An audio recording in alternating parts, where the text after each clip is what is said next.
बिस्मिल्लाहिर्रहमानिर्रहीम। नाज़रीन, मैं अपनी एक गुज़श्ता जो सोयाबीन से मुतल्लिक़ा जो थी ना रिलेटेड वीडियो, उसमें भी बहुत हमारे देखने वालों, सुनने वालों, दोस्तों ने बड़ा उसको पसंद किया है और सभी की ये थी डिज़ायर के उसके ऊपर मैं ज़रा मज़ीद तफ़सील से लोगों को बताऊँ। उसमें कुछ तो हमारे दोस्त जो हैं वो सोयाबीन की काश्त के बारे में दिलचस्पी रखते हैं और बाकी जो इंडस्ट्री के लोग हैं वो ज़रा सोयाबीन के जो है ना लार्ज स्केल के ऊपर जो है ना क्रशिंग की और प्रोसेसिंग की और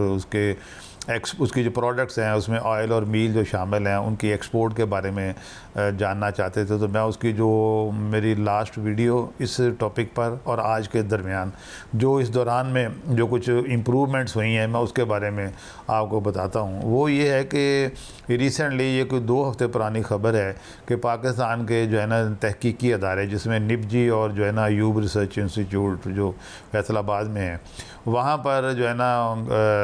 जो हमारे रिसर्चर हैं, रिसर्च वर्कर हैं, हमारे जो साइंटिस्ट हैं, उन्होंने ऐलान किया है, ऐलान नहीं किया बल्कि ये उनकी अचीवमेंट है कि उन्होंने सोयाबीन की जो है ना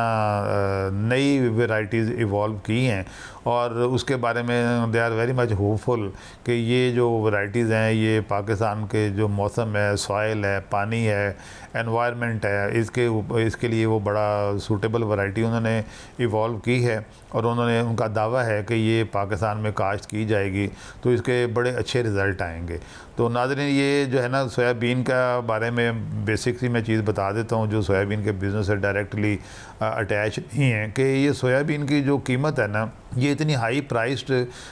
जो है ना ये चीज़ है, ये जो ग्रेन है, जो ऑयल सीड है कि मैं सिर्फ मुकाबले की एक गंदम के साथ आपको हवाला बताता हूँ कि गंदम जो है ना वो जिस एनवायरनमेंट में 1 एकड़ से जितनी गंदम हासिल होती है ना तकरीबन उतनी ही सोयाबीन भी हासिल हो सकता है। और ये जो वैरायटी इवॉल्व की गई है ये जो इसके बारे में हमारे साइंसदान जो हैं, जो हमारे जो रिसर्चर हैं, उनका भी ये दावा है कि इसकी यील्ड पहले से भी ज़्यादा अच्छी आएगी, जो कि अंदाज़ा है कि 30-32 मन के करीब आने की तवक्को है फ़ी एकड़। गंदम भी हार्डली हमारे फ़ी एकड़ इतनी ही नेशन वाइड पैदा होती है। असल चीज़ जो बताने वाली है ना नाज़रीन वो ये है कि आप अगर अंदाज़ा करेंगे कि ये जो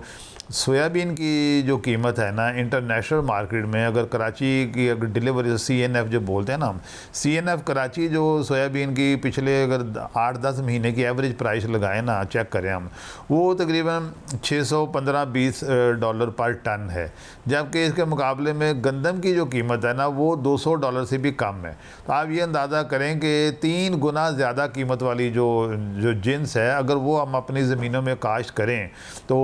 इसको हम एकरेज शिफ्टिंग भी कहते हैं और क्रॉप रोटेशन भी कहते हैं। एकरेज शिफ्टिंग तो ये ना कि आपने एकदम पूरे के पूरे वो जो एकड़ है ना वो आपने शिफ्ट कर दी, ज़मीन शिफ्ट कर दी ऑन सोयाबीन, और अब आप सोयाबीन ही काश्त कर रहे हैं अगर हम गंदम को रिप्लेस कर रहे हैं। और क्रॉप रोटेशन का मतलब ये होता है कि आपने उसमें साल में ना उसमें गंदम भी लगाई और उसमें फिर गंदम काट के सोयाबीन भी लगा ली। आपने क्रॉप का पैटर्न इस तरह करना है कि आप दोनों फसलें जो है ना वो भी उसमें उगा सकते हैं, या ये कर सकते हैं कि आप फर्ज करें 100 एकड़ है ना हमारा पूरे मुल्क में अगर गंदम पर, तो उसमें 50 एकड़ पे आप ले जाएंगे सोयाबीन को और 50 एकड़ पे आप गंदम को करते रहेंगे। तो ये क्रॉप रोटेशन एकरेज शिफ्टिंग का प्रोसेस है। एग्रीकल्चर एक्सपर्ट इसको बड़ी अच्छी तरह समझते हैं। तो बताने का मकसद ये है कि पाकिस्तान में वैरायटी जो है निपजी ने जो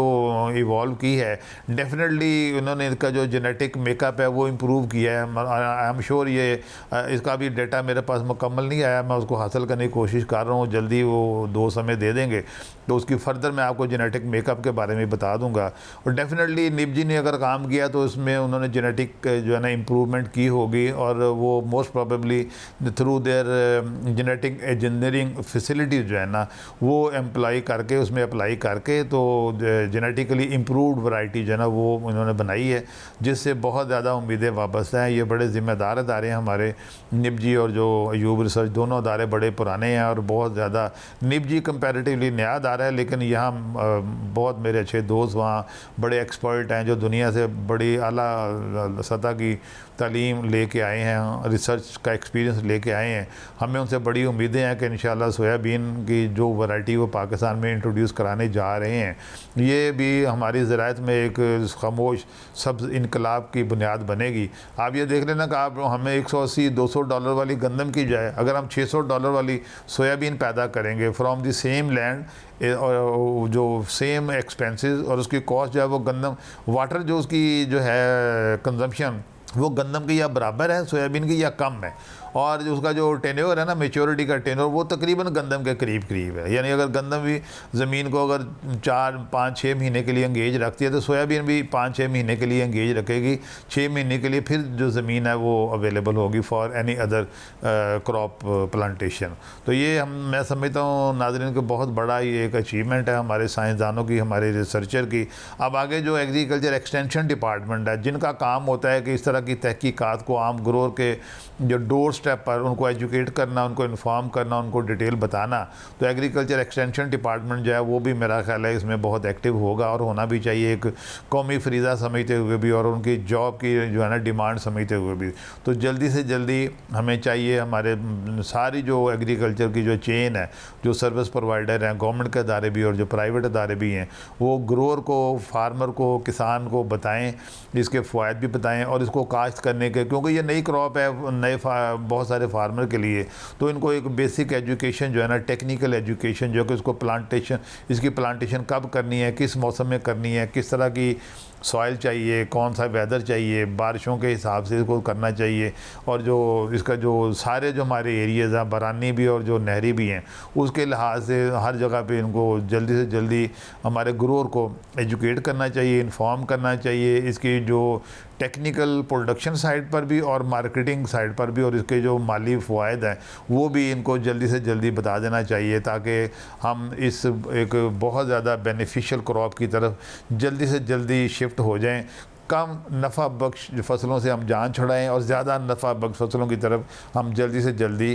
राग़िब हो जाएं अमली तौर पर, और इससे हमारा बहुत सारा ज़र मुबादला भी बचेगा और मुल्क में खुशहाली का एक बहुत बड़ा एक दौर शुरू हो जाएगा। Thank you very much.